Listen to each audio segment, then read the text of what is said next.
Bonjour Votre Excellence, nous sommes ici avec Monsieur Marc Calcon, ambassadeur de la Belgique en Grèce. L'ambassadeur Calcon est un chef de mission chevronné qui a occupé plusieurs postes d'ambassadeur, notamment en Espagne et à Andorre.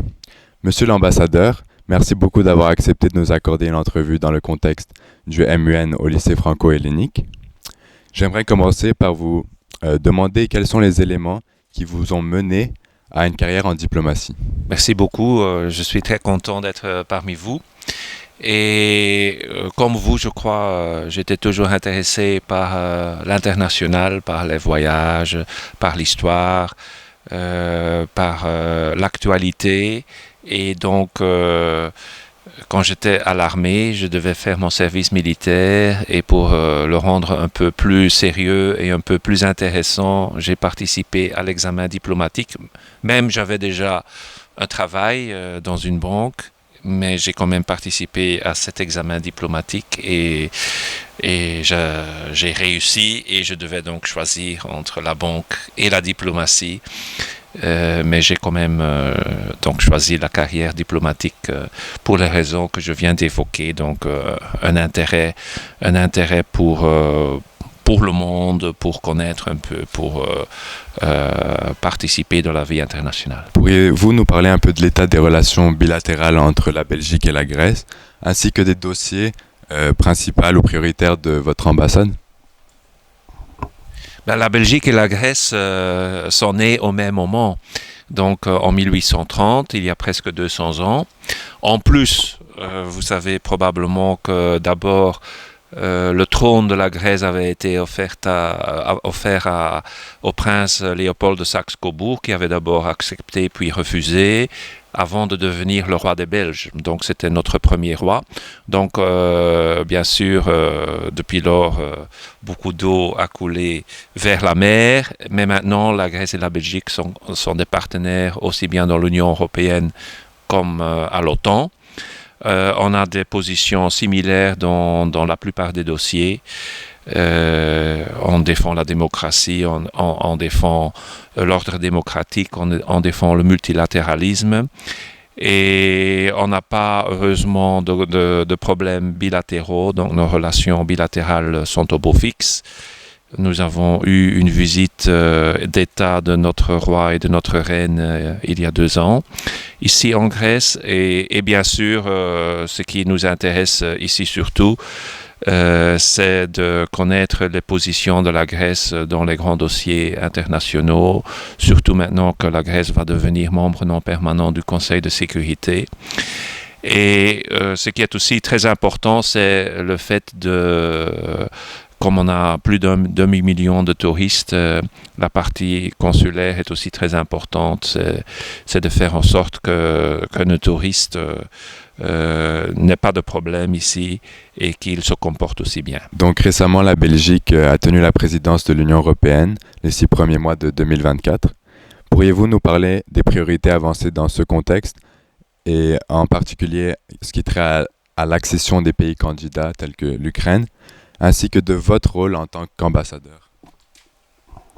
En effet, c'était déjà la 13e fois depuis 1958 que nous avons occupé cette présidence parce que la Belgique est un membre fondateur de l'Union européenne.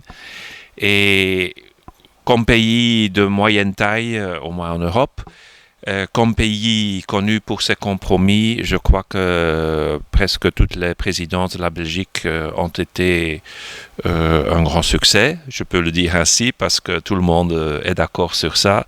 C'est parce que nous savons rassembler les différents points de vue des différents participants et comme nous avons donc un peu ce sens du compromis que nous avons aussi à l'interne en Belgique.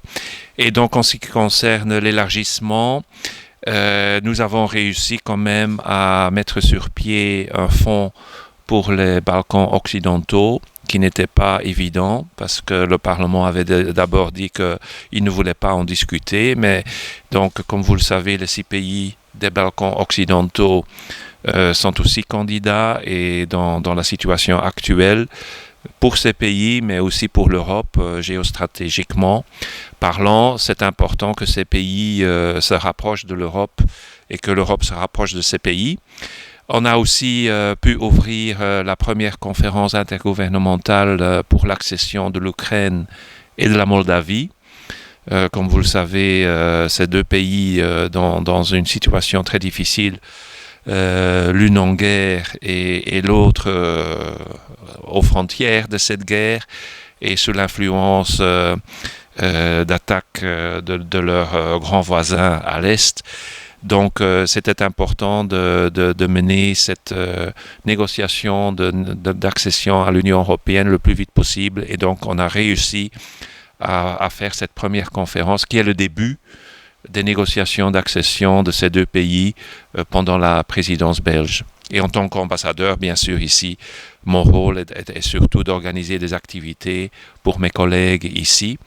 Et donc, je suis particulièrement fier du fait qu'on a organisé pour la première fois un voyage de tous les ambassadeurs de l'Union européenne et de la Suisse et de la Norvège en Crète, où nous avons rencontré beaucoup de gens dans des domaines différents, politiques, économiques, militaires, culturels.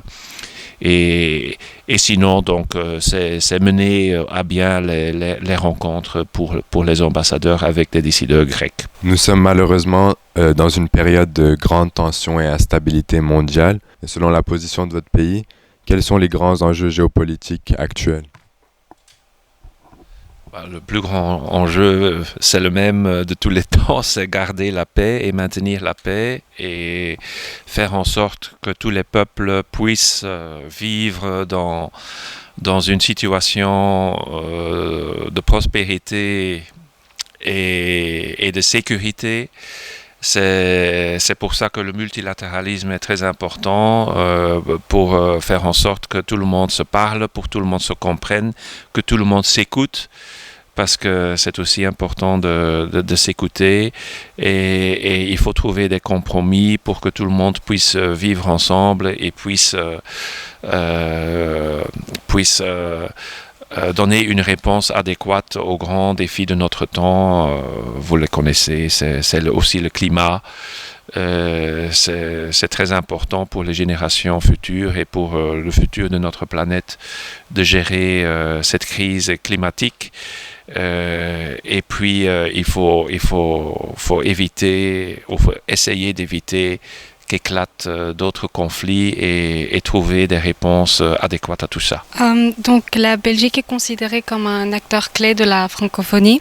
Selon vous, comment est-ce qu'elle soutient la promotion de la langue et de la culture française ? Oui, en effet, donc la partie francophone de la Belgique, parce qu'en Belgique nous sommes multilingues, il y a une partie néerlandophone, une partie germanophone et puis la partie francophone. Donc le français n'est qu'une des langues de la Belgique. Mais c'est donc la politique de la Belgique de défendre toutes les langues officielles que nous avons, dont le français. Et donc, par exemple, nous invitons il y a beaucoup d'étudiants étrangers dans nos universités. La Fédération Bruxelles-Wallonie octroie des bourses et fait des grands efforts pour promouvoir le français. Nous essayons aussi dans notre monde à nous, dans la diplomatie, quand c'est possible, de parler le français. C'est pas toujours évident parce que de plus en plus l'anglais est utilisé, mais quand c'est possible, on nous demande aussi de parler le français dans les enceintes internationales, ce dont je m'acquitte aujourd'hui. Comment voyez-vous le rôle de la Grèce dans la francophonie et le lien qu'elle entretient avec la langue et la culture française ? Mais je crois que les liens entre la Grèce et parlons maintenant de la France spécifiquement, sont très anciens et que la France a été un des pays à donner son soutien entier à l'indépendance de la Grèce. Et depuis lors, il y a cette relation spéciale entre la Grèce et la France. Et il y a aussi cet engouement, je crois, en Grèce pour la langue française. C'est encore une langue qui est bien parlée par beaucoup de gens. Le fait que vous étudiez au lycée franco-hellénique en est la preuve. Donc c'est une langue qui a un grand intérêt pour les Grecs et je suppose donc il est important aussi pour les Grecs non pas seulement de connaître l'anglais, parce que beaucoup de gens parlent l'anglais très couramment, mais le plus de langues que vous parlez, le plus intéressant que ça devient non seulement pour trouver un travail, mais aussi pour accueillir les touristes qui viennent ici. Donc c'est très important toujours d'être le plus multilingue possible et le français c'est quand même une langue importante. Donc j'encourage les Grecs à poursuivre dans cette voie et à connaître le plus possible le français aussi. Donc une dernière question. Pouvez-vous nous parler un peu de votre carrière diplomatique et de ce que vous avez appris qui n'est pas enseigné à l'université pour ceux qui s'intéressent aux relations internationales? Oui, moi-même, j'ai eu la chance d'être un peu partout dans le monde, dans presque chaque continent, à part l'Afrique. J'ai jamais été en Afrique. Mais j'ai été en Asie 2 fois, au Japon et à Singapour, en Amérique du Sud, en Argentine, en Amérique du Nord, à New York, et puis en Europe plusieurs fois, en France, en Espagne et maintenant pour terminer ma carrière ici en Grèce. Donc ça vous donne, et puis bien sûr on entretient de bonnes relations avec les collègues partout dans les postes. Donc on a toujours la possibilité de rencontrer beaucoup de gens intéressants, mais je crois que ce qui est très utile dans la vie de diplomate, mais aussi pour apprendre, c'est de se respecter, c'est de se parler, c'est de se comprendre, c'est de s'écouter et c'est de trouver une entente parmi les gens. Et ça a été dit, mais c'est vrai, les relations personnelles dans tout ça sont très importantes. C'est aussi parce que si on a un caractère difficile comme homme politique ou comme diplomate, on ne va pas réussir à trouver des solutions.